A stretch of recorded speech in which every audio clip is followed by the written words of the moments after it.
Welcome to this week's episode of American History Mysteries. I'm your host, Kira Tomchek, and today we'll be discussing the mysterious disappearance of Malaysia Airlines Flight 370. On March 8, 2014, Malaysia Airlines Flight 370 went missing when it was traveling to Beijing, China from Kuala Lumpur International Airport. There were 279 passengers on board, along with Chinese calligraphers, a construction worker who hadn't been home to see his family in a year, and a couple returning from their honeymoon to see their sons. No bodies of any of the passengers have ever been found. After the plane's disappearance, Malaysia, China, and Australia all worked together to find the aircraft. These countries put in a 2-year search that cost over $200 million. On January 17, 2017, near the 3rd anniversary of when the flight went missing, Australian officials suspended their search. The Malaysian officials suspected the crash site to be in the Indian Ocean near Australia. The Malaysian government released a statement in 2017 saying, "While to date we have been unsuccessful, we remain hopeful that at some stage in the future there will be a breakthrough. The aircraft will be found, and we will be able to answer more of your questions." Later that year in October, the Malaysian government tried to make a deal with a United States exploration firm to continue the search, but only the companies Ocean Infinity, Virgo, and a third unidentified company agreed to keep looking.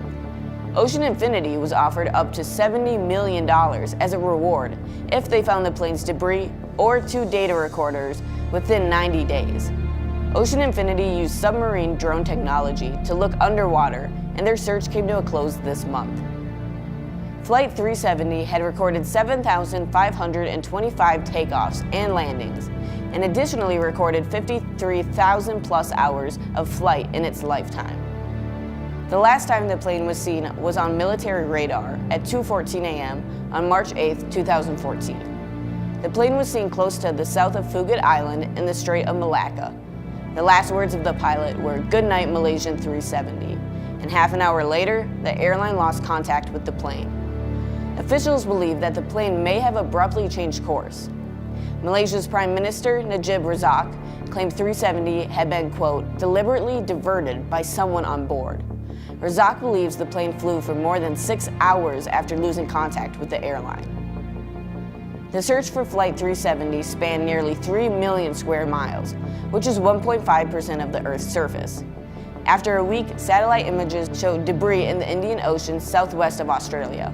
Only 33 pieces of wreckage have been found in nearly 4 years since the plane's bizarre disappearance. Blaine Gibson, who gathered washed-up debris on Madagascar and Mozambique, believes Honorary Consul of Malaysia, Zahid Raza, was assassinated during this plane crash.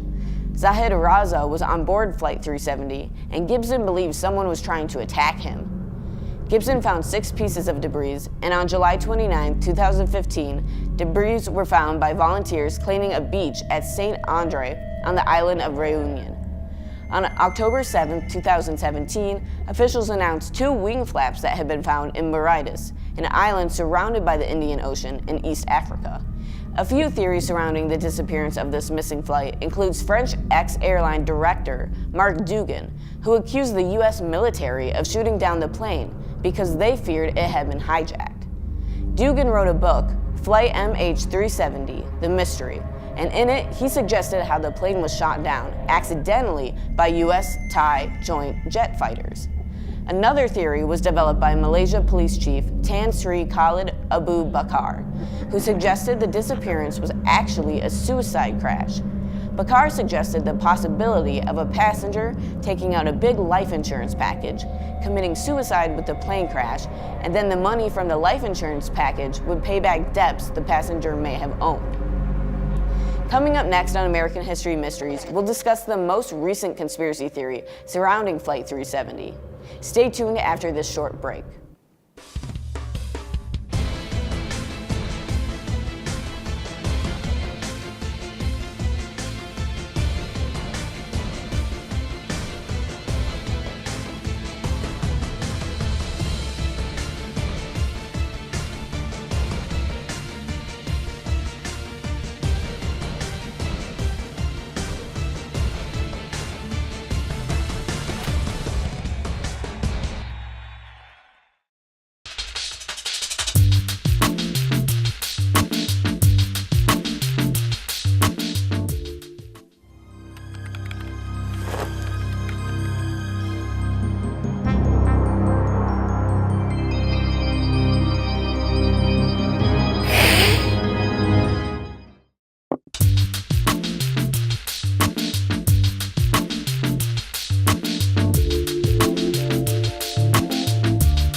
us on.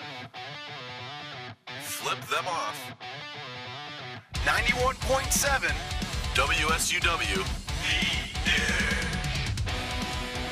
91.7 is a student-run radio station serving the Whitewater area with a variety of original programs, live sports broadcasting, community events, and more. So turn us on. 91.7 FM. Or stream us live at 917theedge.com.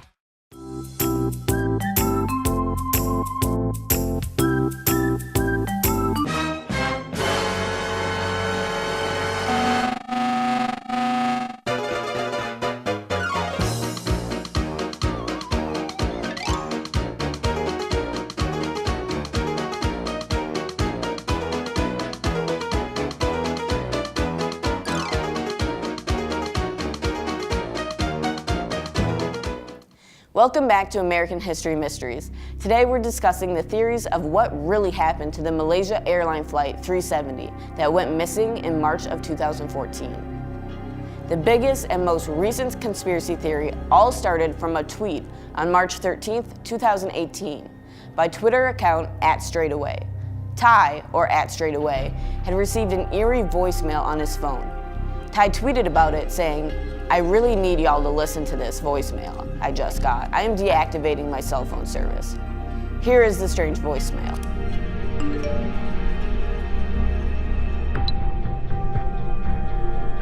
Sierra, Delta, Alpha, November, Golf, Echo, Romeo, Sierra, Oscar, Sierra. The voicemail was a series of words in NATO phonetic alphabet, which is commonly used in military. When Ty translated the message, it read S, danger, SOS, it is dire for you to evacuate. Be cautious. They are not human. SOS, danger, SOS. The message also listed a group of numbers, which are coordinates, and when people looked up the coordinates in Google Maps, it located it near Indonesia and Malaysia. To make this situation even creepier, Ty received direct messages on Twitter in other languages. One of the messages was in Indonesian and translated to, "End the post you just shared about the recording on your phone." Other messages Ty received were also in Morse code, and those were translated to, "They are taking over, 041818, or April 18th, 2018. Now if I was Ty, I would delete my social media and throw my phone in the ocean. Anyways, his situation only gets worse when he tweeted about an incident that occurred only 3 days before he received the creepy voicemail. On March 9th, 2018, Ty tweeted that he was sitting in his car in his driveway and saw a random person walk up to his house, take pictures of the house, and then walked away, all at 3 in the morning. Ty was so terrified, he claimed he was going to die that night. Unfortunately, Ty's Twitter only went more viral when Twitter user @JustinFox or Uzumaki tweeted, also Aaron Mahoney pointed out that the coordinates given are very close to where the Malaysian airline flight went down. What if you're hearing the black box recording? Aaron Mahoney, or @ERMahoney6 on Twitter, was the first or at least main person who found out how the coordinates relate to the missing flight. She later tweeted how she wishes she had never even brought up the theory and regrets getting involved. Maybe she actually hates how viral the theory got, or someone told her to recant. Uzumaki also continued saying, "And a black box records the last interactions with a plane. That's why it's an SOS and save our ship. It was trying to warn us." Uzumaki explained, "Also, this is just to add on to my theory because the black box records audio messages and it also records flight information as well, which is why it gives coordinates." Now, black box recordings are recordings of the cockpit of the plane. These recordings are typically used for evidence when there are plane crashes or hijackings. Another recording that was released was the last conversation between the pilot and air control. That recording seemed pretty typical upon first listening experience. However, the pilot's tone and mannerisms begin to shift as the conversation progresses. At first, the pilot seems confident and isn't stumbling over his words, but later on in the conversation, the pilot begins to say ers and ums and ahs. An online conspiracy theory surrounding this conversation believes that when the pilot began stumbling over his words, he was spooked by something, possibly inhuman, on the plane. Towards the end of the conversation, there was a small, high-pitched noise in the background, and theorists believe that that noise was either the sound of the flight attendant when she spotted the inhuman being, or the inhuman being itself. This noise caused the pilot to stumble over his words even more and end the recording abruptly with "Goodnight Malaysian 370." Now, Ty recently Skyped Shane Dawson, a YouTuber that does conspiracy theory videos, and was interviewed on the whole situation. Ty confirmed that the voicemail was not fake. The tweets and recordings were genuine, and even the stranger outside his house was a real occurrence. Shane brought up the fact that Ty's Twitter account, @straightaway, randomly was taken down, and asked if someone forced him to delete it. Ty admitted that he changed his username to avoid the viral attention the theory brought. Ty also mentioned how people on Twitter cyberbullied him, claiming the theory and the whole situation was faked. People on Twitter also attacked Ty's boyfriend and harassed them both with homophobic tweets and messages. Currently, Ty goes by a different Twitter name. That's it for this episode of American History Mysteries. I'm Kira Tomczak, and I'll see you next time right back here on UWW-TV.